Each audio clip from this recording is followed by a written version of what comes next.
On this trip, we're headed back in time to take a look at my first bucket list adventure on the Trinity River, outside of Houston, Texas. I'm traveling with two of my favorite people in the world, my brother This is something you see at Cabela's. and my father, I think I'm about ready to catch me a fish. who have agreed to join me on this hunt in exchange for the opportunity to catch a river monster of their own. I'm Bo Angles, the modern day outdoorsman, and I've never been one to shy away from an adventure, especially when it includes chasing a monster catch. Ever since I was a teenager watching Jeremy Wade's River Monsters on Animal Planet, I've had an obsession with the idea of traveling and targeting extreme freshwater fish. And since then, from the rocky riverbanks of the Zambezi River to the flooded jungles of Taiwan, I have ventured the world in pursuit of my search. But this trip takes us back to when my adventures were just getting started. When you think of scaly monsters in the US, your mind is immediately drawn to our prehistoric friends along the southern edge of the country. American alligators are an iconic reptile to the Florida Everglades, but they stretch their range north to the Carolinas and west towards the eastern edge of Texas. So given their similar habitat, their size, their strength, and mouths full of teeth, it's no wonder how the alligator gar somehow managed to adopt their name. But it is hard to believe that any other fish could coexist in the Trinity River with these guys swimming around. Historical reports labeled the alligator gar as the equivalent of a freshwater shark, a true river monster believed to prowl the edges of rivers and creeks looking to snatch small dogs and children. But fantasies aside, it was the numbers, photos, and stories about the alligator gar that had me hungering to catch my own. Guided on our trip by the legendary gar captain Kirk Kirkland, who's guided the likes of Jeremy Wade from River Monsters and Captain Carter Andrews from Legendary Catch, we aimed to see if there was any truth behind the myths surrounding the alligator gar. Our morning started beneath the dam of Lake Livingston. With a large treble hook attached to a chunk of buffalo, we cast it out past the pylons surrounding the dam, representing the danger zone caused by the spillway of Lake Livingston. Using heavy braid on an Okuma bait runner reel, it wouldn't take long before our spool started to let out line, as a hungry gar took our bait. The trick at this point was figuring out when exactly to set the hook. Despite all the stories and the photos, it became apparent early on that setting the hook into the bony mouths of these fish was not going to be as easy as we had originally thought. As more and more hook sets came up empty, we followed along this learning curve, which was no problem to the gar, who loved this opportunity at a free breakfast. It made sense at this point, however, why we were also fishing for replacement bait fish at the same time. This was a style of fishing I was familiar with. Using method leads, fake corn, and a special blend of Kirk's own method mix, we set out lines over the side of the boat in hopes of catching common carp, which Kirk preferred using over the native Texas black buffalo for gar bait. These fish were caught consistently throughout the day, and I think what piqued my interest the most was getting a glimpse into the lives of these buffalo living amongst the gar. Even though some of them grew to good sizes, the scars of the bite marks on some of these fish made it seem like a common badge of honor. It wasn't until the other boat got their first fish of the day that the pressure started to set in. Perhaps we needed to get a bit more serious on nailing these fish. As I sized up a particularly delicious buffalo head on our treble hook, I cast it out deep, hopeful that this was the change we needed to get on our first gar. As the line eventually started to ease, I timed my next hookup with my fingers crossed. I gave the rod a few pumps after the initial set, something I had read about driving hooks deeper into the mouths of tarpon off the coast. And as it turns out, this was the lucky break I needed.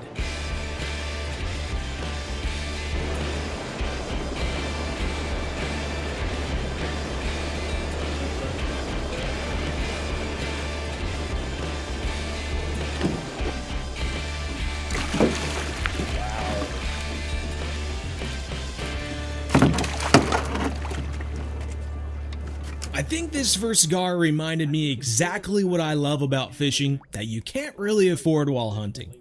Here I had traveled all this way with my brother and father to chase after a dream fish. And if this was a hunt, it may have taken days before we finally laid eyes on the right animal. But when fishing, I was able to experience this awesome fish in my hands, feeling the weight and rough scales, the raw power of a 4-foot-long animal, and unluckily for my shorts and thighs, the sharpness of their teeth while thrashing. Yep.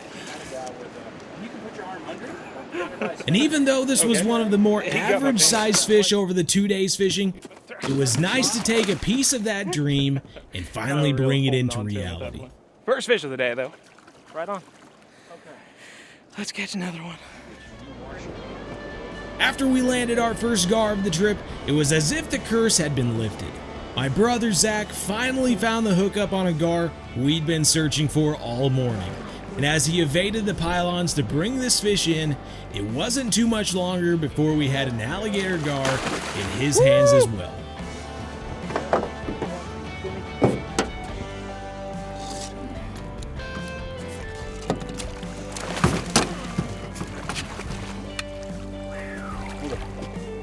That is a workout. Now let me go grab it. This is something you see at Cabela's. What do you think, Zach? Oh, definitely new PB. Whew, my arms are getting tired. Enjoy, buddy.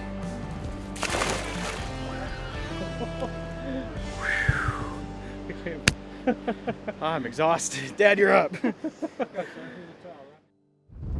After my brother and I had caught our first fish of the day, it was time to get our dad on his first alligator gar as well. As a man with more fishing experience than the both of us, chasing down barracuda off the coast of Mexico, the Goliath grouper in Florida, and giant salmon in Alaska, it was fun to be a part of a new experience with him. And of course, when his bite finally came, he had to show us up by catching the rarest fish of the trip.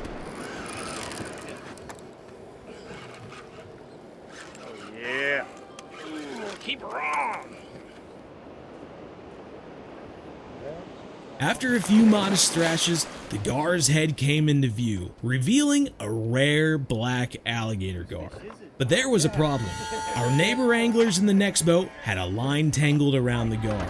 If the Texas heat wasn't providing a sweat at this moment, the added threat of losing this rare fish clearly was. Biggest black one ever.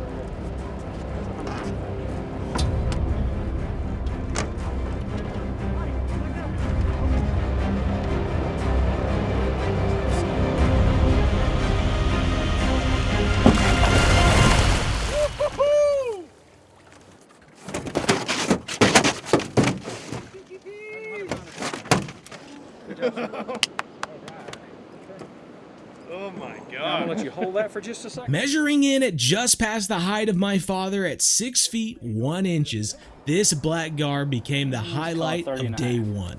Kirk said it was the biggest black gar he had ever seen in person.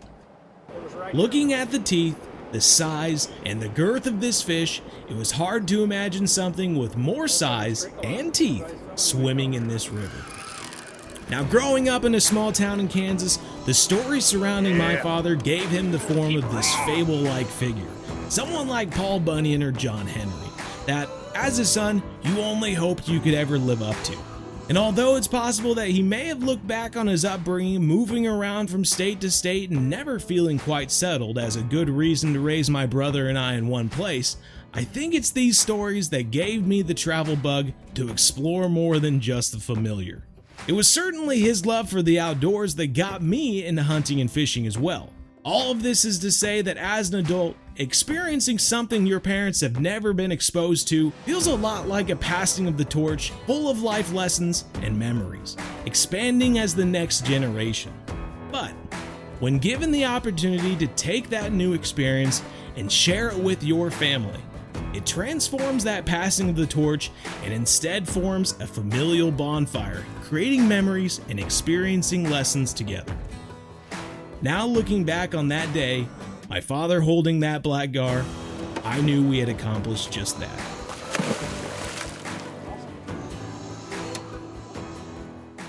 The rest of the day was filled with an equal amount of misses and catches going into the afternoon, caught both on bait and lures. And despite the irony involved with the boredom of catching consistent 20 and 50 pound fish, that dream of getting our hands on a 200 pound Trinity River behemoth began to fade. So we traveled back to the boat ramp, packed up our gear, and prepared for day 2.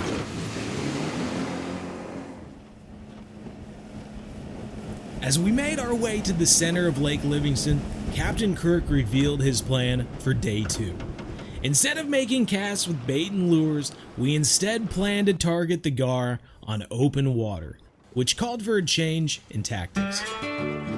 Kirk pulled out a number of hooked lines attached to floats, then tied on balloons so that we could see our baits out at a distance. As Kirk resumed chopping up hunks of our huge cut bait, it made me wonder how many other fishing enthusiasts and guides must have freezers and coolers full of frozen fish for bait, which I'm sure their spouses absolutely love. With 8 to 10 hooked baits attached to balloons floating around us on Lake Livingston, we waited patiently for the first move. Something Kirk had told us about Lake Livingston was that it was originally farm and ranch land surrounding the Trinity River. Flooded by the building of the dam to create a reservoir for the city of Houston, it was somewhat eerie in its own way to think that after 50 years, you could still make out the property borders given away by the trees sticking up out of the water that grew along the same fence lines. As we waited in the morning sun, it wasn't long before we started to see balloons moving against the current of the lake, traveling small distances at first and then racing up to 100 yards or more at times. As we approached our first balloon for the day, Captain Kirk grabbed hold of the float, quickly tied on the end of our line and cut off the excess, carefully reeling in the knot so that it was layered on our spool before pulling up to set the hook.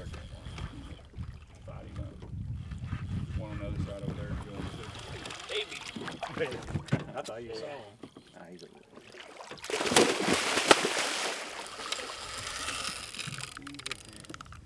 Jump. I'll take it. Even if it was only the first hookup of the day, the size of the fish brought on a feeling of unease.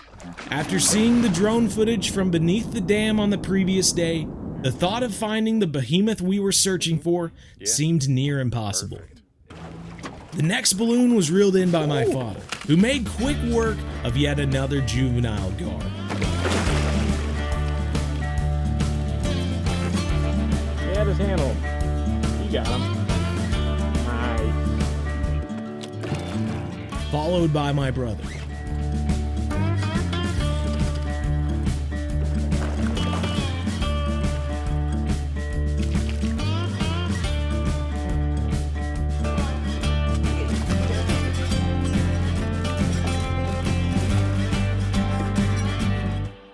Catch after catch, the pressure began to set in. But as we approached yet another balloon, something we hadn't seen yet took us by surprise. You don't need a bigger boat. Never had one take 2 barrels before.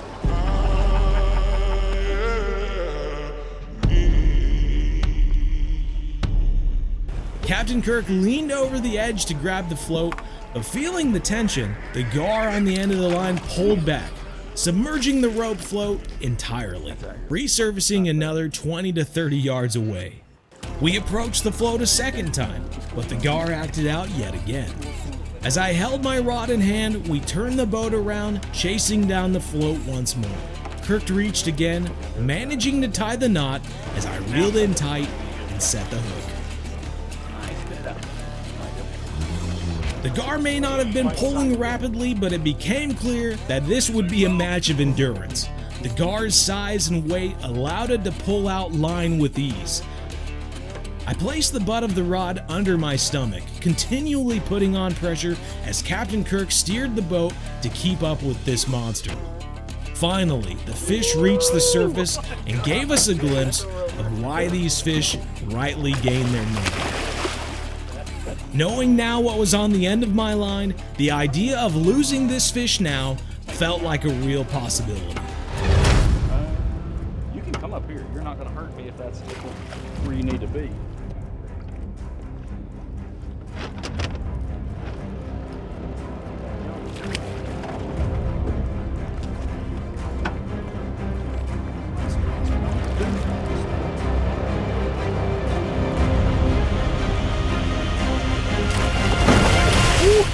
I gotta move the rope one more time back behind this fin, or back behind this getting pulled. With our catch secured by the rope of a Texas lasso, Kirk and I prepared to bring this fish into the boat. 1, 2, 3.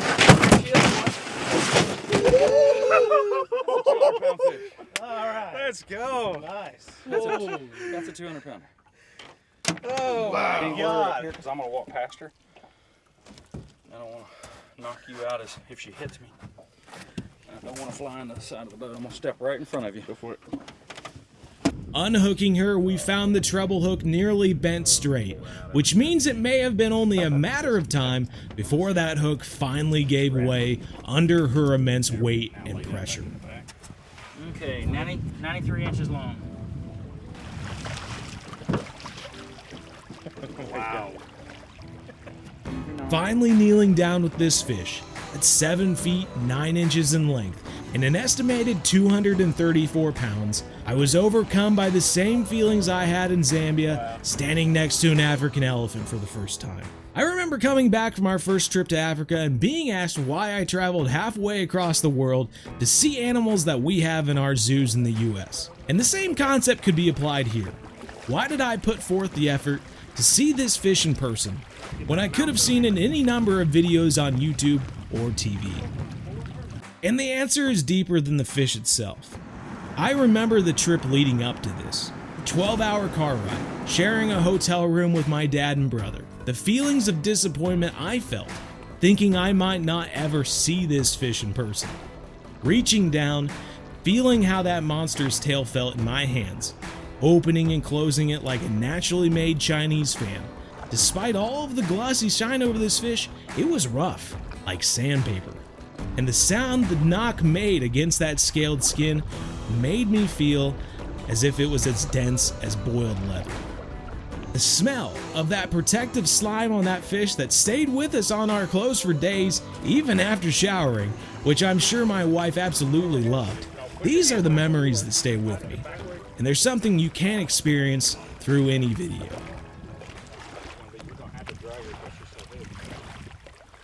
After taking a handful of photos, we redirected her back to the water until the sweeping of her tail slowly disappeared beneath the surface. That's insane, dude. Oh, Captain Kirk. Oh, Awesome, brother. thank you. That was awesome. She lives to do it again. Oh, yeah. That was insane. Yeah, absolutely. Big thanks to Captain Kirk anyway. You said this was 71 shows you've done? Yes, sir. 71 shows out here. And you're located in Trinity, but you are fishing Lake Livingston, Trinity Lake River, Livingston. Lake Sam Rayburn, Lake Chubb Canyon, anywhere in Texas where there's big gar. And this is my 7th one over 200 this year. It's insane. Average 1 to 6 a year, and this is 7. Now, my memory might be bad, but I thought you might have had a record alligator gar in Texas. I've got a couple. Yeah? I caught a 9.6, had a 54-inch girth, Yeah. weighed 365 at 91. The fish you just caught, to show reference, it had a 33-inch girth. Okay. No, 43-inch girth. I'm Okay, sorry. I was going to say. So it was 11 inches more than the fish you just caught. Wow, that's insane. And almost a Like foot a long. barrel. Well, it was a little over a foot long. It was almost a foot and a half long. Oh, yeah, it was huge. About like the size of me. Yeah, no, you're talking. But, you know, that's, I mean, I've had Doug Stangy here. I've had Jeremy Wade. Just about everybody. It's wonderful. My guitar's kind of fun to me. And y'all are the third one that's caught one over 200 pounds out of 71 shows. So, pretty good. Yeah. Pretty good odds. Not bad at all. Not I bad. think that's a sign for the future. I honestly Yeah. do. Well, right on. Let's go get another one. Really appreciate it. Absolutely. sir. Let's get back out there. With my river monster caught, we returned to watching our baited balloons, a few of which by this point were well away from where they first started. Hoping that we could land another fish even half that size throughout the remainder of the day, I decided to sit the rest of the day out, putting my brother and father back up on deck. Kirk drove the boat up on a float and without any difficulty tied the knot on the first try. However, when my brother pulled up to set the hook, it was as if we had snagged a log.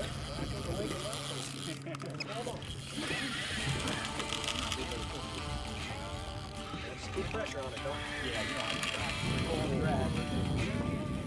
Get her head up.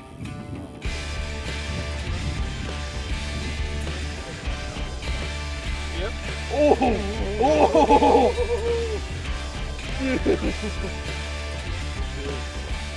As my brother pulled the fish closer to the boat's edge, Kirk prepared his lasso. Let's go! Okay, buddy. There you go. Woo! Heading back to the beach once again, seeing my brother kneeling down next to his personal best fish, the second of the trip at nearly 7.5 feet in length and an estimated 211 pounds, I couldn't believe the luck we'd had. A collection of moments, nearly a year in the making. Here we were, as brothers, as father and sons, sharing in this experience together. The alligator gar is no doubt an intimidating fish that simply by the sight of it would make you think twice about taking a dip in your nearby lakes and rivers. But however gnarly this fish may look, it genuinely seems like it only has one thing on its mind: snatching a fish to eat. They are certainly the apex predator of these freshwater rivers, but beyond the occasional thrashing that destroys your shorts, seems to be relatively harmless. With 3 dream fish down and a mystery put to rest, we had to put all of our thanks with Captain Kirk's guide service. He's certainly a master of these waterways and the alligator gar, and will definitely put you on some excellent fish. If you'd like to plan your own guided trip with Captain Kirk, I've left a link in the description. Though as a tip, I may recommend to plan sooner rather than later. We planned our trip in August, a whole year in advance. And if you want to see more from the modern day outdoorsman in the future, make sure to subscribe today. But until the next video, everyone, we'll catch you, or fish, in the next episode. Well, I got my shorts. These ones too. Both shorts though. If you enjoyed this video, make sure you hit the like button and subscribe for more videos in the future. Feel free to check out a few of our other videos on the MDO, or check out Bow Angles, the #1 fishing game channel on YouTube, with new videos every week.